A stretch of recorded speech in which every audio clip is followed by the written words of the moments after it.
Hello, everyone. Welcome back to EasyTalk English. Wherever you are right now, maybe on the bus, maybe at home, maybe walking outside, we're really happy you're here with us. Before we start, take a small breath and ask yourself one question. How does your English feel when you speak? Let me ask you something that might feel a little uncomfortable. Why does your grammar feel correct, but your English still sounds unnatural? You study rules, you know vocabulary, but when you speak, something feels broken. Yes, that word is important. Broken. Not wrong, not terrible, just broken.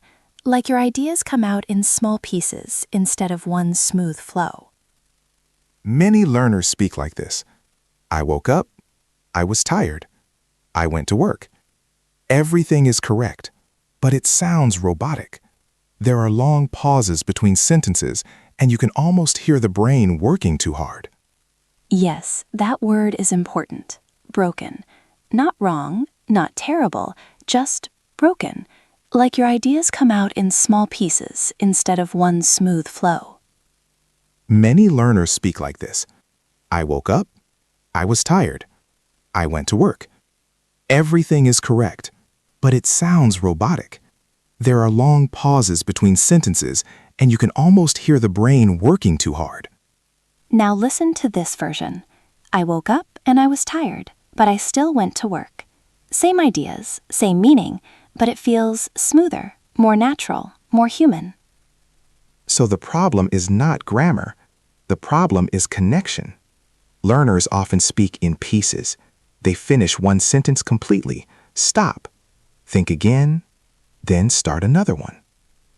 And during that pause, fear appears, overthinking appears. You ask yourself, is this correct? Should I change it? Is my grammar okay? And the conversation loses energy.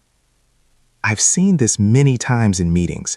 Someone has good English, good ideas, but they speak slowly with big pauses. People start losing attention, even though the grammar is fine. That's why today's episode is so important. You don't need longer sentences. You don't need more difficult words. You need better connections. Yes, fluency is not about speaking fast. It's about moving your ideas forward without stopping every 5 seconds. So today, we're going to show you 5 simple connectors that native speakers use every day. And more importantly, we'll teach you a rhythm strategy that helps you English flow naturally. No complicated grammar, no long rules, just real-life English that you can actually use in conversation. If your English sometimes feels broken, don't worry. You're not bad at English. You just need to learn how to connect your thoughts. And by the end of this episode, your English won't feel broken anymore. It will feel connected. So let's go deeper. Why does this happen? Why do so many learners speak in short, broken sentences, even when they understand grammar? I think the main reason is this. Learners build one sentence at a time. They finish one sentence completely in their head, check it, correct it, and only then they speak. Yes, it's like building a small wall every time. You say one sentence, then you stop. Then you build another one. There is no bridge between them. And translation makes it worse. Many learners think in their first language, create a full sentence there, then translate it into English. That takes time. During that time, there is silence, and silence creates pressure. You start feeling nervous because everyone is waiting. And when you feel nervous, fear of mistakes appears. You think, what if I say it wrong? What if my grammar is incorrect? That fear often leads to silence. You know the idea, but you don't say it because you are trying to make it perfect. But here is something important. Native speakers don't think in grammar rules. They think in ideas. Exactly. They don't think, okay, present simple, subject-verb agreement, connector. They just think, what happened next? Conversation is not a grammar test. It's movement. One idea moves to the next idea. I remember when I was learning another language, I spoke very slowly because I wanted every sentence to be correct.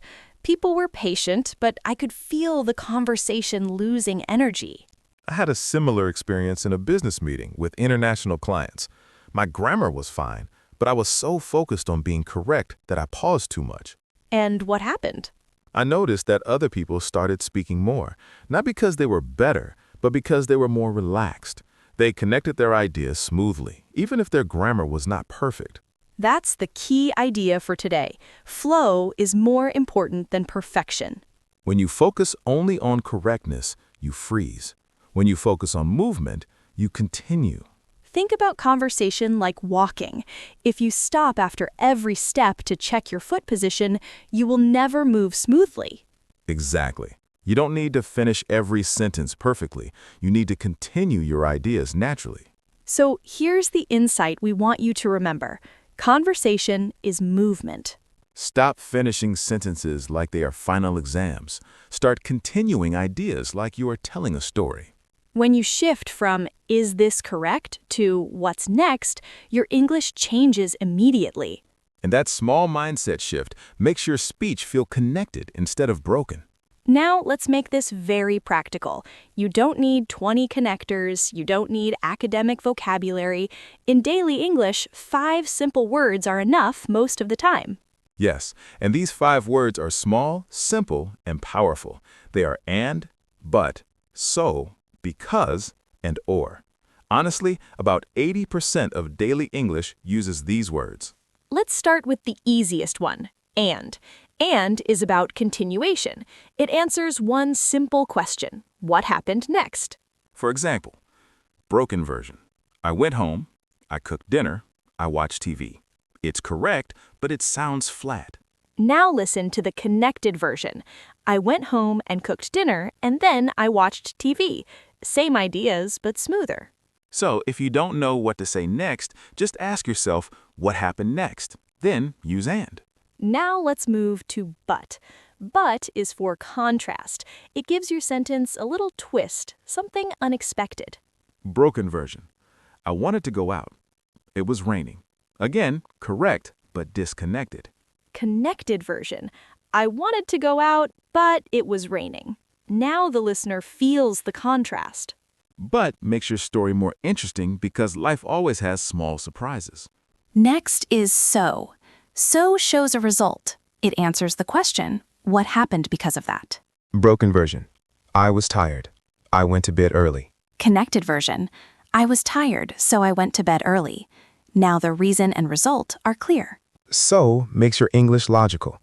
People can follow your thinking easily. Now let's talk about because. Because gives the reason. It answers one simple question, why? Broken version. I stayed home. I felt sick. Connected version. I stayed home because I felt sick. Clear, simple, natural. Notice something interesting. With so, the reason comes first and the result comes after. With because, the action comes first and the reason comes after. Exactly. And that small difference makes your English feel natural and complete. Finally, we have or. Or gives choice. It shows options. Broken version. We can eat now, we can eat later. Connected version. We can eat now or later. One simple word, and the meaning becomes clear. Let's look at one full example with all of them. Broken version. I woke up, I was tired, I had work, I went anyway. Connected version. I woke up and I was tired, but I had work, so I went anyway because I didn't want to be late. Same story, much smoother. And here's the big insight. You don't need complicated grammar to sound fluent. If you master these 5 connectors and use them naturally, your English will already sound 80% more connected. Fluency is not about big words. It's about small bridges between your ideas. Now let's go one level deeper. Connectors are important, but not every connection needs a word. Sometimes natural English connects ideas with rhythm and pauses. Yes, this is something many learners don't notice. They think every sentence must be joined with and, but, or so. But real conversation doesn't always work like that. For example, listen to this. I was tired, didn't sleep well last night. There is no connector, but the meaning is clear. Exactly. The short pause between the sentences creates the connection. Your voice tells the listener that the second idea explains the first. This is called rhythm. Natural English has rhythm. It moves like breathing in and breathing out. And rhythm creates confidence. When your speech has a natural flow, people feel relaxed listening to you. Another example. I met her yesterday. Very nice person. 2 short sentences, but one smooth idea. If you try to connect everything with and, it can sound heavy. For example, I met her yesterday, and she was very nice, and we talked for a long time, and she invited me to dinner. That's too much. Yes, that sounds like one long train with no stop. Overusing and is a very common mistake. Instead, break it naturally. I met her yesterday, she was very nice, we talked for a long time, and she invited me to dinner. Now it breathes. That's the key word, breathe. Natural English breathes. It doesn't rush and it doesn't try to be perfect. Another mistake is making extremely long sentences because you think long means advanced. Yes, sometimes learners try to put 5 ideas in one sentence to sound smart, but the result is confusion. Short follow-up sentences are powerful. They make your English clear and confident. Intonation also matters. If your voice goes down at the end, it sounds complete. If it goes up slightly, it feels like you are continuing. So connection is not only about words, it's about how you speak, where you pause, and how your voice moves. When you stop trying to control every word, your rhythm becomes more natural. And when your rhythm becomes natural, your confidence grows.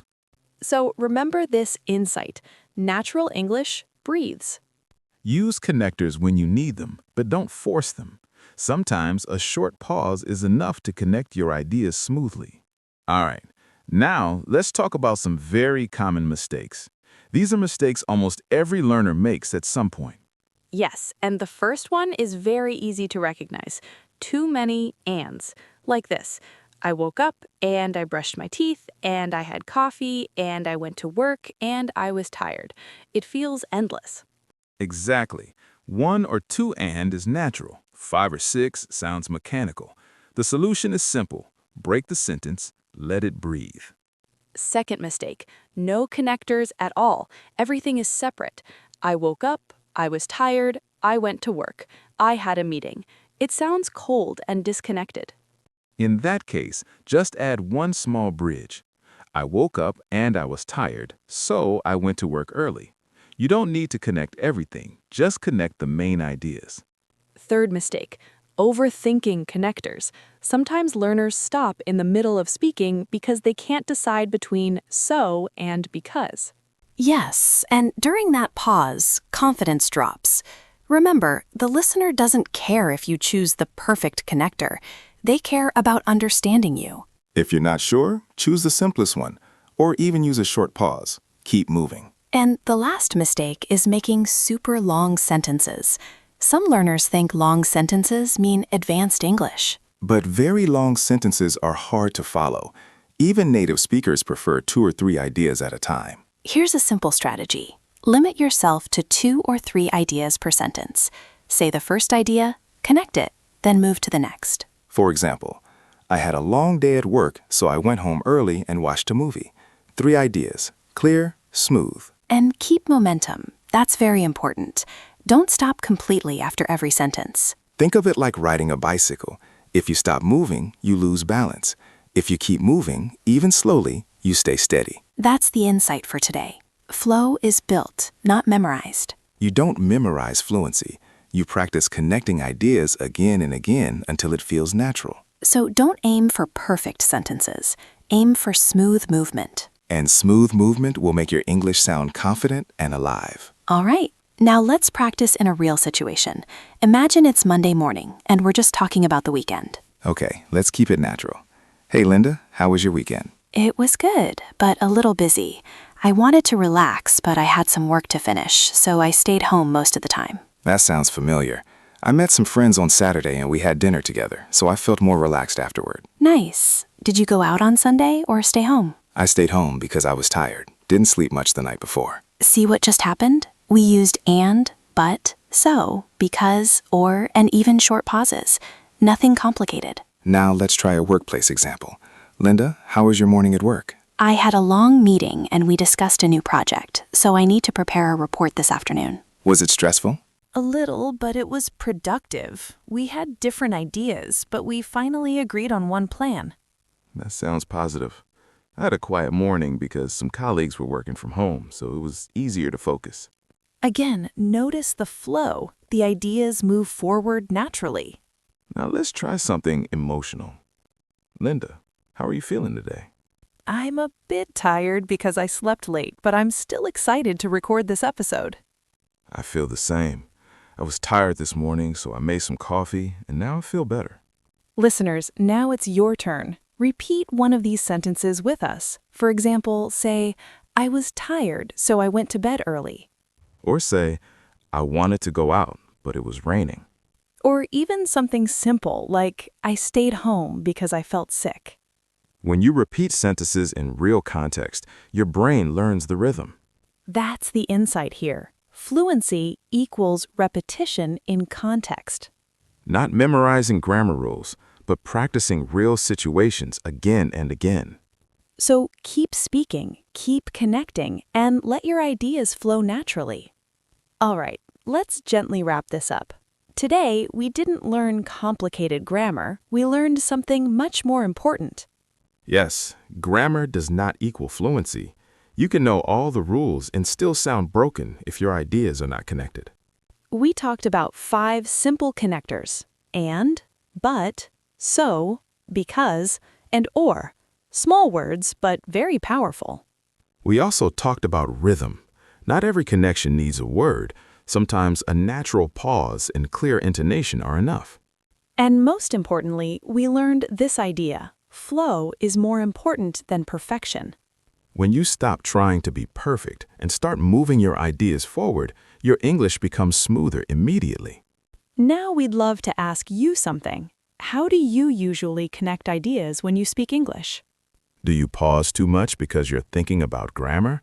Or do you sometimes use too many ands? Take a small step today. Write one connected sentence in the comments. Something simple, like, I was tired, so I stayed home. If you've ever felt stuck while speaking, give this episode a like. It means you're not alone. And subscribe to EasyTalk English if you want to practice real-life speaking step by step in a calm and practical way. Remember, English is not a race, it's a flow. Keep speaking, keep connecting, And we'll see you in the next episode.